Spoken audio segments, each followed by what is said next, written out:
Well, Mr. Knight, it's December. Merry Christmas! Merry Oh, Christmas. it's a bit early. It's a bit early. Where did that come from? Or generally the same place it always comes from, I suppose. Well, it happens the same time every year, doesn't it? And when we were planning this, viewers and listeners, for those of you who are listening and not watching, Mr. Knight is sporting his elf outfit, and I'm in my Christmas Day Christmas jumper. Oh, And yes. I mean, you're yeah, missing out on a treat if you listen to this on the podcast, to be perfectly honest. This is visual extravaganza of Christmas knitwear. I mean, it yes, is stunning. that only Uh, two white middle-aged men could possibly pull off. That's all I'm saying. Well, we're going to be talking about today, we're going to be talking all about putting your jolly pants on when it comes to customer experience. Have you got your jolly pants on, Mr. Huxtable? Absolutely, but of course, this is a children's potentially children might listen to this, so we're going to move on and not mention pants. Family friendly. Family Yeah, friendly. but we are talking about being jolly and putting the jolly pants on in the business to make the most of this time of year, because it has been hard work this year, I think, and we'll be reviewing that when we in January. But all about Christmas now. Let's focus on some fun and really making the most of the customer experience side of things, and that's I, where we're I today.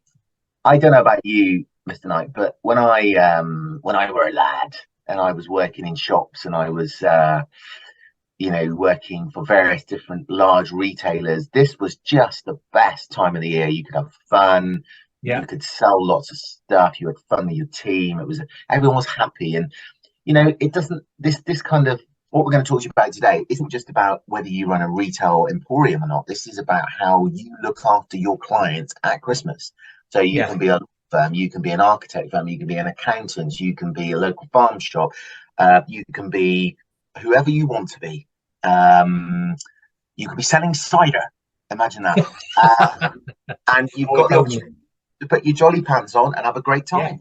Yeah, absolutely. Because that's what people are looking for. It is hard work out there at the moment. Yes, cost of living, all of these things, everything that's been going on, it is. But again, we know that emotion plays a massive part in terms of delivering great customer experience. And what more of an emotive time of year can you possibly have than Christmas? The holidays, even if you don't celebrate Christmas itself, there is that holiday feeling, isn't there? There's that whole part of coming to the end of something, having some rest, some family time, and then coming back in the new year. So how can we do that?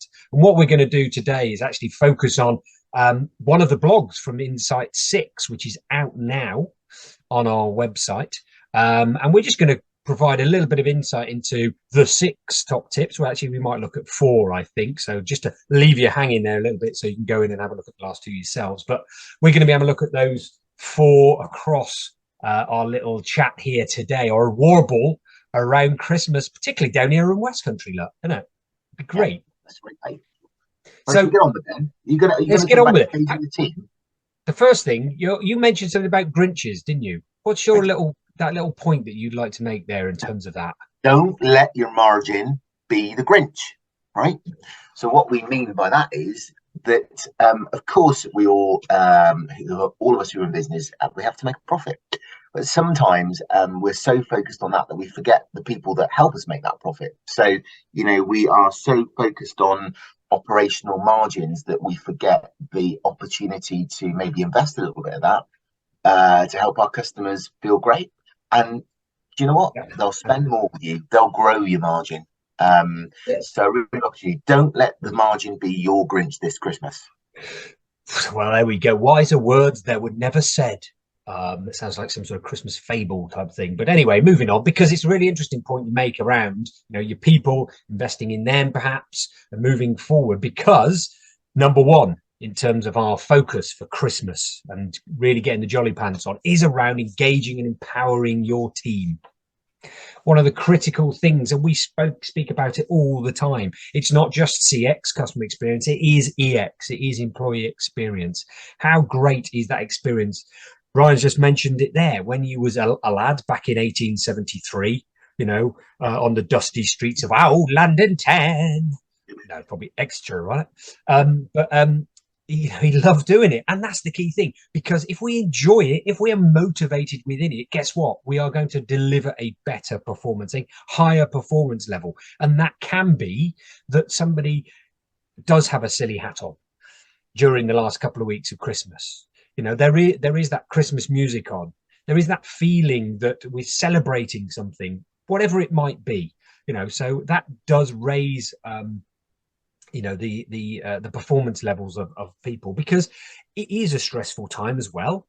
But if we can enable and empower our teams to be able to have those conversations in a little bit more depth with our customers, spend a little bit more time listening, and being nice, that often then generates a similar behavior back, because we do know that people can get stressed, and it can lead to some conversations on telephones which are not particularly pleasant and not something you would like to have.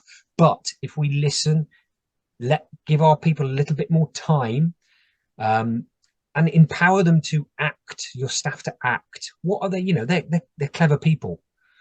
Let them make a decision. I mean, obviously you're not going to let them run free and do whatever. Okay, here, Mrs. Miggins, I'm sorry you didn't have a good experience. Here's £1,000,000. Maybe not. But what can they do? And are we letting people know that? What can they do? What can't they do? Is it set out for them? Or are we just carrying on what we've done for the rest of the year? And are we going to have a bit of fun? Are we enabling all our teams to have a bit of a laugh? Because that's what we all need. Drive that sense of fun during the Christmas period. So engaging and empowering your team, is that happening within your organization? It is so important, isn't it? I mean, the year we've all had, it's been a bit of a challenge, isn't it? And as Rich said, we're going to talk about that in January. But you think about the challenges we've had with cost of living, the war in Ukraine, the death of our dear Queen. It's been a really tough old time, isn't it? So really getting behind your team and letting them have some fun, that really will rub off on your customers and help you put your customers in a good mood. And we know customers in a good mood will spend 15% more than they would have done if you put them in a bad mood. So that's a really good stat to just hold on to. But I want to talk now about managing. The second tip is about managing your clients and your customers' expectations.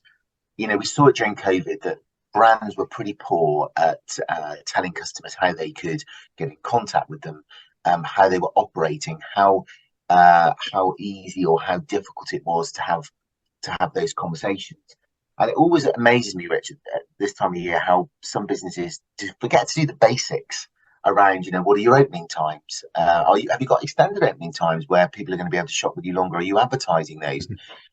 Do they understand what your offer will be? Do they understand when you're going to be closed over the Christmas period? And this is, if you've got clients, doesn't matter if you're a shop or a professional service firm or any other type of business, right? You have to let your clients know when you're open, when you're closed, and manage their expectations. So when the clients turn up at your office or your store or wherever it might be, do they know what the offer is that day? Do they know how to get into your offices? Do they know how they're going to be able to access your products and services on that day? So managing customer expectations at this time of the year more than any is so important, because more of your clients are going to want to talk to you around this time. And particularly thinking ahead, if you're a professional service firm, we know in January, law firms, accountants, they're really busy with lots of end of year stuff, focusing on things like private client work, divorce finance, all that kind of stuff. Are you managing your expectations ready for that period of time as well? Because it's not just at Christmas that you need to do that. So being really clear about your operation and managing your customer expectations. If your customers know how you're going to interact with them, they won't complain when they don't think you're doing it in the right way. Absolutely. And it's something we've said time and time again, is silence is not golden when it comes down to meeting or managing your customers' expectations. Firms who have got lots to do, we've all got lots to do, tell people when there's nothing to tell them, because it makes us feel more comfortable. We know that something is still happening. We're not thinking, oh, they've completely forgotten about me. So just go a little bit extra. It's not hard work. It could be a simple, quick email or quick phone call just to say, sorry, nothing else to tell you. Oh, by the way, how are your plans for Christmas going?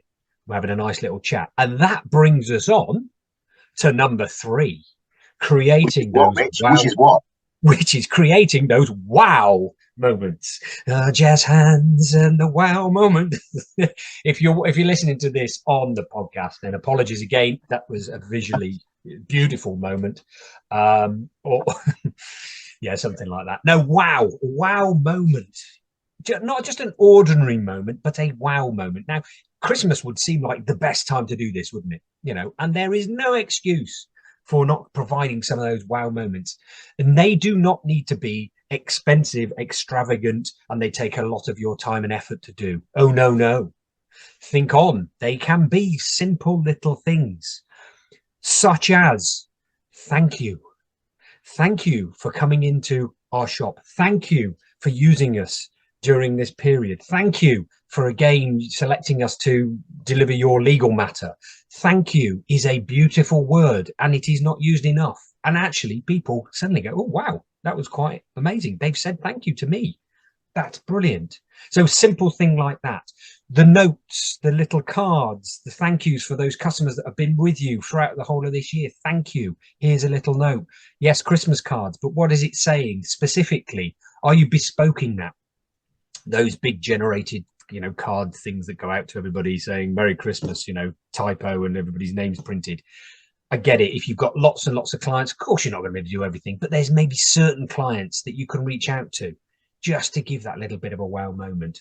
And if you've got customers who are coming into an organization, they're coming into your bar, your restaurant, your hospitality venue, if they've been there before, if you've noticed that they've been in there a number of times, a free coffee, a thank you, just something just to say, you know, thanks very much for your help. If they're coming into your venue and they've taken the time to dress up like my good self and Mr. Huxtable today to make an effort, let people know that is brilliant. Wow, you look amazing, fantastic, well done, thank you. It's made a big difference to the way our business is interacting with people. We love that. It's given me a smile for the day. So all of those little things make a big difference. And Christmas is the time for all of those wow moments to be even wowier, even if that is a word.